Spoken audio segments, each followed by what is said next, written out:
AVs are essential in Australia because we cannot afford to deliver the public transport networks, the mass public transit that is necessary for Australian cities to remain the most livable cities in the world.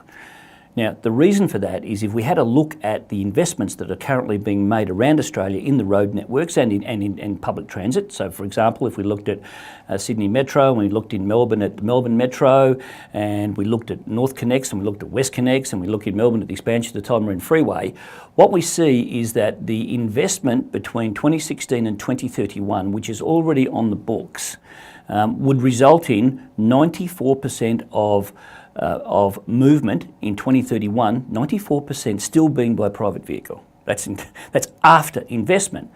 Now, the issue that we do have, therefore, is that we need the private sector to invest in mobility because the public sector cannot invest in mobility in an effective and efficient way. The reason for that is that our public transport networks lose money quite significantly, and that's because we have relatively low density cities and we have to travel long distances. So AV is essential on economic efficiency grounds, but also essential on equity grounds, because what we also have in Australia is a situation where our outer fringes of our capital cities are not well serviced by public transport.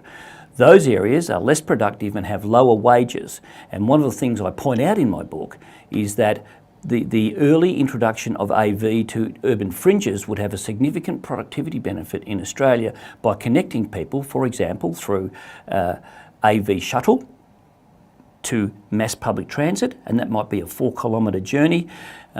And which then allows individual households to have jobs in areas, for example, in Sydney, it could be in Parramatta from the southwest, much more easily than they could otherwise have. So, from that perspective, the early introduction would really make a major difference to Australia.